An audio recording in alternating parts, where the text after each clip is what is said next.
Shalom, peuple de Dieu, demeurons tous bénis dans le nom puissant de notre Seigneur et Sauveur Jésus-Christ de Nazareth. C'est votre serviteur et frère Fulgence. Que le Seigneur, dans sa grande bonté et dans sa miséricorde, nous accorde la grâce de nous préparer, esprit, âme et corps, pour le jour de l'enlèvement. Qu'il nous accorde la grâce de vivre une vie de sanctification, esprit, âme et corps, une vie de sanctification profonde et non seulement visible. Qu'il nous accorde la grâce de demeurer dans sa parole, dans sa volonté, toujours cherchant sa volonté, cherchant à faire ce qui lui est agréable. Qu'il nous oriente en toutes choses. Qu'il nous accorde la grâce de ne point suivre nos émotions, nos pensées, nos attitudes, mais de suivre seulement sa parole qui est la seule lumière sur notre sentier vers la vie éternelle. Qu'il nous accorde la grâce d'avoir un esprit éveillé, de toujours faire la rétrospection dans notre vie, afin que nous soyons toujours en règle avec sa parole.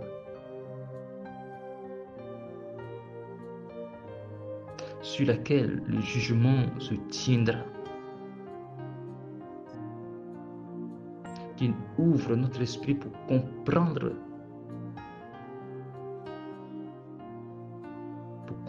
sa volonté à notre égard, à tous les niveaux de notre vie.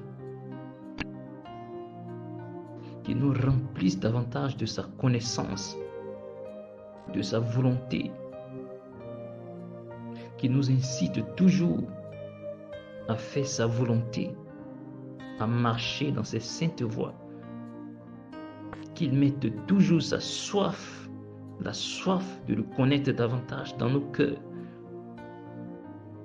que nous soyons zélés davantage pour lui, au nom puissant de Jésus-Christ de Nazareth. Qu'il accorde la grâce à tous ceux qui écouteront ce message d'exhortation, de vivre sa parole, de vivre dans sa volonté, de grandir dans la connaissance de Jésus-Christ, dans l'amour, dans la perfection.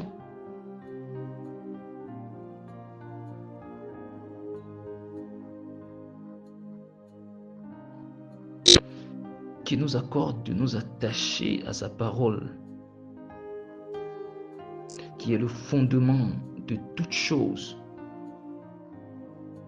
Car même les prophéties, même les révélations, même les songes, tout ce qui vient, qui n'est pas cadré avec la parole de Dieu, n'a pas sa place au milieu des chrétiens. Père Saint, je viens te supplier de venir prendre le total contrôle de ce moment d'exhortation. Viens disposer le cœur de ton peuple pour les choses qui concernent le salut de l'âme. Viens orienter l'esprit de ton peuple à s'attacher aux choses qui concernent le siècle à venir. Je te supplie, Père, de venir moi-même me disposer à toujours rester attentif, à toujours rester à l'écoute de ton esprit, à l'écoute de ta voix, pour demeurer dans ta volonté qui est parfaite pour l'éternité. Dans le nom puissant de Jésus-Christ de Nazareth, que toute la gloire revienne à l'agneau de Dieu qui a été immolé lui-même, qui a donné sa vie afin que nous soyons sauvés de cette génération perverse.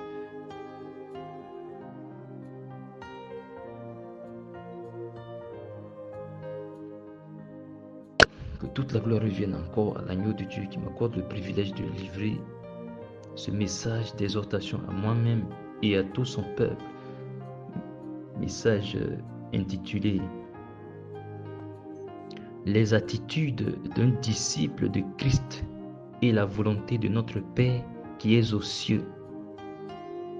Verset et fondement biblique. Exode chapitre 7, verset 16. Matthieu chapitre 12, verset 46 à 50. Hébreux chapitre 13, verset 8. Matthieu 7, verset 21. Jean chapitre 14, verset 10. Matthieu 21, verset 2 à 4. Romains chapitre 8, verset 14. Luc chapitre 10, verset 38 à 42. Actes chapitre 20, verset 22 à 23. Apocalypse chapitre 26, chapitre 2, verset 10. Amen.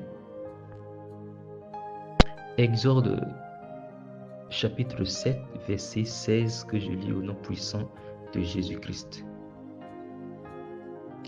Et tu diras à Pharaon, l'Éternel, le Dieu des Hébreux, m'a envoyé auprès de toi pour te dire, laisse aller mon peuple afin qu'il me serve dans le désert.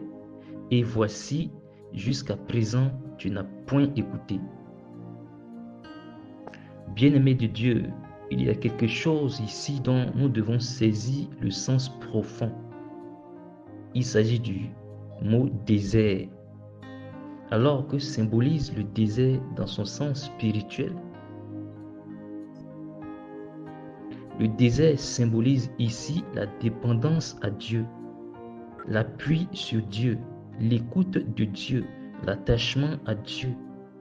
Voyons-nous, le peuple était en Égypte, dépendant des rudiments de l'Égypte, de la vie du monde. Le peuple était attaché à la vie de l'Égypte. Le peuple était appuyé sur la nourriture, les biens de l'Égypte. C'était aussi un temps que Dieu avait lui-même permis. Mais maintenant, Dieu a envoyé Moïse vers son peuple pour que son peuple vienne le servir dans le désert. Mais pourquoi un Dieu si riche appellerait son peuple bien-aimé à venir le servir dans le désert? C'est exactement parce que Dieu veut que son peuple bien-aimé apprenne à dépendre de lui.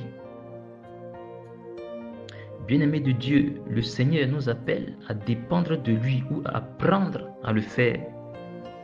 Mais voyons-nous, dans ces 40 années dans le désert, lui-même, leurs mêmes vêtements, ne se sont point usés sur eux, ni les souliers, ni leurs souliers. Parce qu'ils vivaient sous la dépendance du Très-Haut, le Père de gloire. Alléluia. Ils seraient tous entrés dans la terre promise s'ils n'avaient pas désobéi à sa voix, à la voix de celui qui les a appelés à sortir de l'Égypte. Mais beaucoup ont péri parce qu'ils n'ont pas écouté sa voix. Matthieu chapitre 12, verset 46 à 50 que je lis au nom puissant de Jésus-Christ. Comme Jésus s'adressait encore à la foule, voici sa mère et ses frères qui étaient dehors cherchaient à lui parler. Quelqu'un lui dit, voici ta mère et tes frères sont dehors et ils cherchent à te parler. Mais Jésus répondit à celui qui le lui disait, qui est ma mère et qui sont mes frères? Puis étendant la main sur ses disciples, il dit, voici ma mère et mes frères, car quiconque fait la volonté de mon Père qui est dans les cieux, celui-là est mon frère et ma sœur et ma mère. Amen. Mais pourquoi sa famille biologique étant là, ce sont ses disciples qui sont pour lui sa mère, sa sœur, son frère? Justement, parce qu'il y avait un lien plus étroit entre lui et ses disciples. Mais alors, qu'est-ce qui a rendu ce lien plus étroit? C'est parce que les disciples étaient toujours auprès de lui, écoutant ses enseignements, lui posant des questions sur les paraboles qu'il ne comprenait pas. Il y avait une communion et une communication permanente et continue entre lui et ses disciples. Alléluia. Hébreux chapitre 13, verset 8, que je dis au nom puissant de Jésus-Christ. Jésus-Christ est le même hier, aujourd'hui et éternellement. Bien-aimé de Dieu, la parole de Dieu dit que Jésus-Christ est le même hier, aujourd'hui et éternellement. Et hier, le Seigneur conduisait son peuple, le gardait, prenait soin de ses disciples, plus que les autres parce qu'ils étaient plus attachés à lui. Ils étaient toujours à ses pieds, l'écoutant, l'obéissant. Alors, si l'Écriture dit que le Seigneur est le même hier, aujourd'hui et éternellement, pourquoi donc ne copions-nous pas les caractères, les attitudes des apôtres avec le Saint-Esprit? Pourquoi ne dépendons-nous pas du Saint-Esprit comme les disciples dépendaient de Jésus-Christ homme? Matthieu chapitre 7, verset 21. Ceux qui me disent Seigneur, Seigneur, n'entreront pas tous dans le royaume des cieux, mais celui-là seul qui fait la volonté de mon Père qui est dans les cieux. Et Jean chapitre 14, verset 10 que je lis aussi. Ne crois-tu pas que je suis dans le Père et que le Père est en moi? Les paroles que je vous dis, je ne les dis pas de moi-même, et le Père qui demeure en moi, c'est lui qui fait les œuvres. Bien-aimé de Dieu, le Seigneur voulait faire comprendre à ses disciples qu'ils ne devaient pas se limiter à son corps physique qu'ils voyaient, mais de voir au-delà du corps physique. Il leur demandait de voir avec les yeux spirituels, parce que tout ce qu'il disait et ce qu'il faisait, ce n'est pas son corps physique qui lui faisait, mais sa véritable nature cachée au-delà de ce corps physique que les yeux physiques ne pouvaient pas voir. Et cette véritable nature n'est rien d'autre que notre Père qui est dans les cieux. Et notre Père qui est dans les cieux n'est aussi rien d'autre que le Saint-Esprit. Il y a le Père qui est assis sur le trône. Mais pendant qu'il est assis sur le trône, il est aussi avec nous. Caché avec nous. Caché juste à côté de nous. Caché même en nous.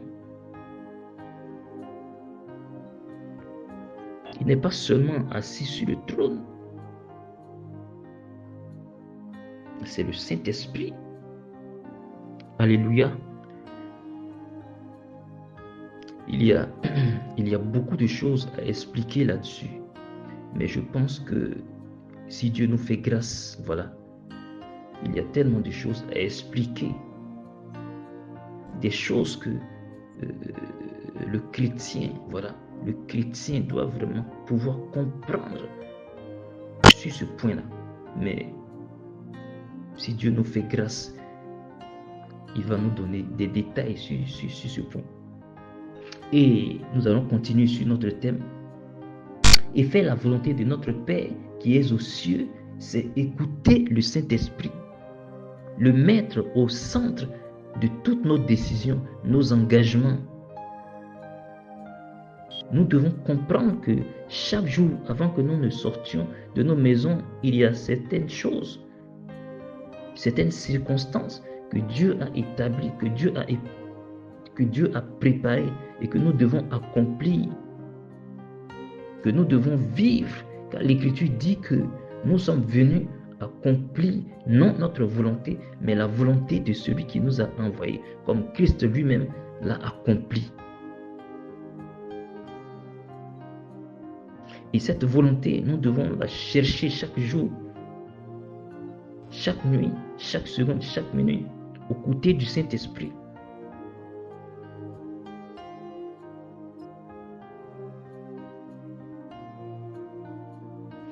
En lui demandant de nous orienter, de nous conduire, de nous révéler la volonté de Dieu, ce que nous devons faire. Quelle est la prochaine étape dans notre vie, dans notre appel, dans notre vie en Christ? Vraiment, si nous ne venons pas au pied du Christ pour chercher la volonté de Dieu sur chaque chose, nous allons avoir vraiment une vie en Christ robotisée, suivant des coutumes qui n'ont rien à voir avec notre appel ou notre destinée en Christ. Amen. Actes chapitre 20, versets 22 à 23, que je lis au nom puissant de Jésus-Christ. Suivre des fables habilement conçues qui ne viennent même pas de la volonté de Dieu. Acte 20, versets 22 à 23, que je lis au nom puissant de Jésus-Christ. Et maintenant, voici, lié par l'Esprit, je vais à Jérusalem, ne sachant pas ce qui m'arrivera. Seulement, de ville en ville, l'Esprit Saint m'avait dit que des liens et des tribulations m'attendent. Et Apocalypse chapitre 2, verset 10, que je lis aussi. Ne crains pas ce que tu vas souffrir. Voici, le diable jettera quelques-uns de vous en prison, afin que vous soyez éprouvés. Et vous aurez une tribulation de 10 jours. Sois fidèle jusqu'à la mort, et je te donnerai la couronne de vie. Amen. Bien-aimés de Dieu, nous devons comprendre que il y a d'abord la parole de Dieu qui a été établie comme sa volonté à notre égard, à l'égard de tous les chrétiens. Mais il y a aussi, pour l'appel de chacun, la vie en Christ. Il y a la volonté de Dieu à l'égard de chaque personne que chacun doit accomplir chaque jour. Par exemple, si quelqu'un devait nous persécuter aujourd'hui selon la volonté de Dieu et qu'au préalable, on ne s'est pas disposé au pied du Christ pour qu'il nous révèle ces choses qui pourraient nous arriver, lorsque ces circonstances désagréables vont arriver, nous allons agir selon la chair. Voyons-nous, Paul a dit que avant que ces choses n'arrivent, le Saint-Esprit lui révélait ça. Mais c'est parce qu'il se disposait au pied de Christ afin que le Seigneur puisse lui révéler ces choses, afin que lorsque ces circonstances arrivent, cela ne soit pas pour lui une occasion de chute. Mais si on ne s'est pas disposé au pied de Christ pour qu'il nous révèle ces choses, alors ces circonstances vont devenir pour nous une occasion de chute dans notre vie en Christ. Et c'est dans notre intimité que le Saint-Esprit nous révèle cela.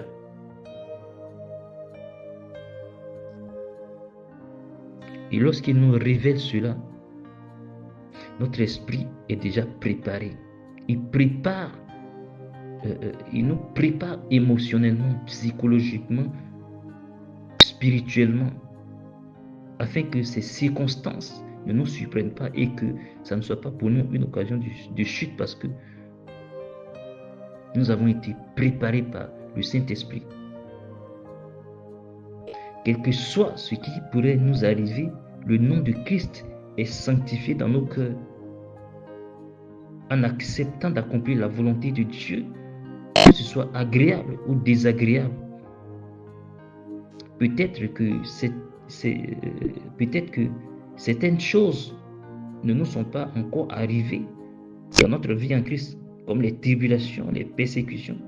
Mais ces choses ne tarderont pas dans ces années qui viendront. Vaut mieux prévenir que guérir. Et je dis ça pour inciter le peuple de Dieu à se laisser préparer par le Saint-Esprit. Notre seul refuge dans les moments de persécution, de famine, de guerre et de grandes tribulations, si on ne se laisse pas préparer dans notre intimité avec lui, personne ne pourra rester dans la volonté de Dieu dans ces temps qui viennent. Et c'est dans ces temps aussi, on verra qui sont qui sont ceux qui font la volonté de Dieu, qui sont ceux qui marchent dans la vérité. Et qui sont ceux qui le font dans l'apparence. Parce que le Seigneur a dit que ce qui est caché sera révélé voilà, ce qui est caché sera révélé. Matthieu chapitre 21 versets 2 à 4 que je lis au nom de Jésus-Christ. En leur disant, allez au village qui est devant vous, vous trouverez aussitôt une ânesse attachée et un ânon avec elle. Détachez-les et emmenez-les-moi. Si quelqu'un vous dit quelque chose, vous répondez, le Seigneur en a besoin. Et à l'instant, il les laissera aller. Or, ceci arriva afin que s'accomplisse ce qui avait été annoncé par le prophète. Amen. Peuple de Dieu, notre Seigneur Jésus était quelqu'un, avant de vivre quelque chose physiquement, le vit d'abord spirituellement. Amen. Car avant que quelque chose ne se manifeste physiquement,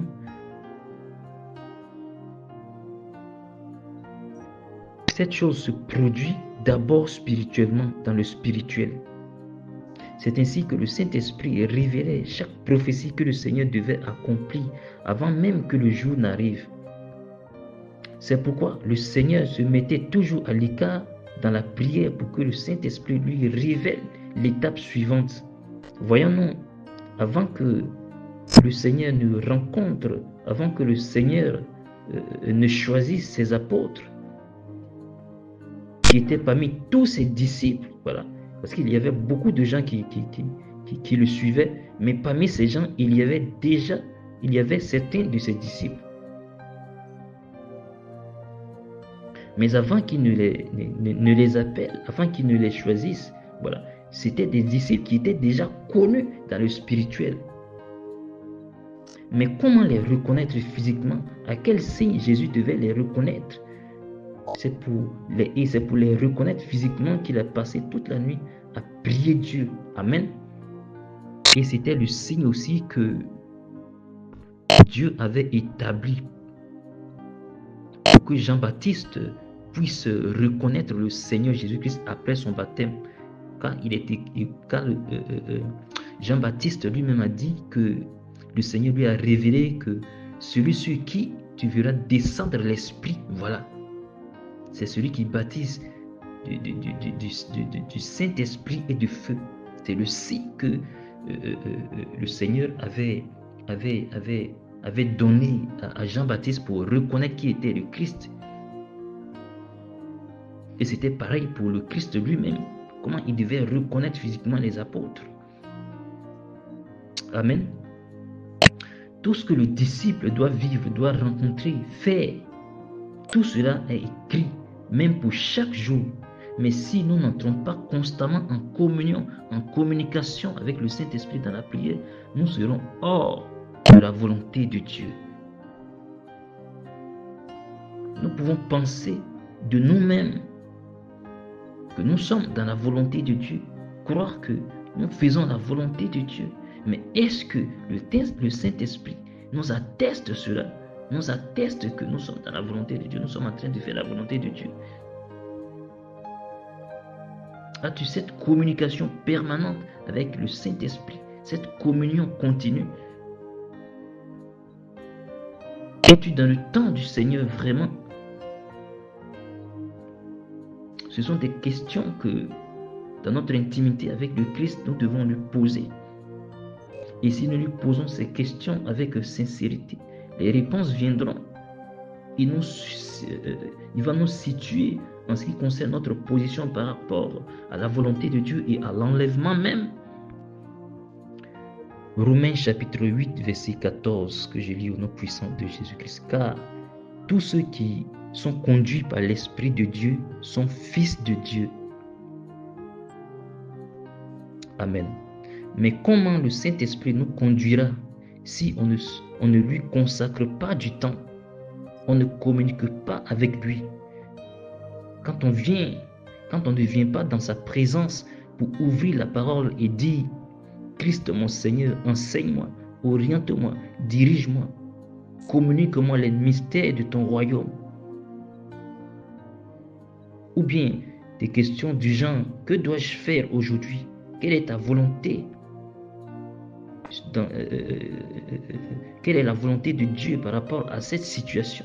Qu'est-ce que tu as prévu aujourd'hui qu'on fasse ensemble? Comment veux-tu que je fasse telle chose? Bien-aimé, c'est ainsi qu'il peut nous révéler, nous conduire, car on donnera à celui qui demande et non à celui qui croit déjà avoir. Amen. Luc chapitre 10, verset 38 à 42, que je lis au nom de Jésus-Christ. Comme Jésus était en chemin avec ses disciples, il entra dans un village et une femme nommée Marthe le reçut dans sa maison. Elle avait une sœur nommée Marie, qui s'étant assise aux pieds du Seigneur, écoutait sa parole. Marthe, occupée à divers soins domestiques, survint et dit, Seigneur, cela ne te fait-il rien que ma sœur me laisse seule pour sévir? Dis-lui donc de m'aider. Le Seigneur lui répondit, Marthe, Marthe, tu t'inquiètes et tu t'agites pour beaucoup de choses. Une seule chose est nécessaire. Marie a choisi la bonne part qui ne lui sera point ôtée. Bien-aimés de Dieu, tout ce que les disciples du Seigneur ont fait, ils étaient toujours à ses pieds, lui posant des questions, cherchant à connaître les mystères de son royaume. Et ils n'avaient jamais refusé de leur expliquer des choses en profondeur. C'est ce que nous devons faire avec le Saint-Esprit. C'est ce qu'il attend de nous. Bien-aimés de Dieu, j'exhorte par la grâce de Dieu tout le corps de Christ à adopter une attitude de vrai disciple et de ne plus s'agiter en courant ça et là. Alors même que nous faisons toutes les activités dans les églises, nous faisons tous les biens aux autres sans cette discipline en Christ dans laquelle on ne dépend que du Saint-Esprit. Nous n'aurons pas encore compris, car c'est dans la dépendance du Saint-Esprit qui nous transforme, qui nous remplit, qui nous donne tout ce qui est nécessaire pour faire toutes les activités extérieures. Parce que si nous ne nous occupons pas de ce qui est intérieur, nous n'aurons jamais la force de nous occuper de ce qui est extérieur. Sinon, en d'autres termes, tout ce que nous allons faire d'extérieur sera vain, sera vraiment vain. Et nous allons nous fatiguer, épuiser inutilement. Pour conclure, le disciple est celui qui dépend en toute chose du Saint-Esprit, de son maître, qui se dispose pour l'écouter, qui lui consacre plus de temps dans l'intimité, lui demande des orientations, des instructions et qui les applique au quotidien, qui communique avec lui en tout temps dans la prière, en esprit et de vive voix. Sinon, non seulement on attriste l'Esprit du Seigneur, mais aussi nous l'éloignons de notre vie. Or, si nous non seulement plutôt nous l'éteignons, nous l'éteignons dans notre vie. Or, si nous éteignons l'Esprit du Seigneur dans notre vie, qui nous révélera et nous aidera à faire la volonté de Dieu, et qui nous conduira dans toute la volonté de Dieu, dans toute la vérité. Car le Seigneur a dit, seul celui qui fait la volonté de mon Père qui est dans les cieux, celui qui écoute le Saint-Esprit, qui se dispose à écouter le Saint-Esprit, à recevoir des instructions, à les appliquer, que toute la gloire revienne à notre Seigneur et Sauveur Jésus-Christ de Nazareth. Amen.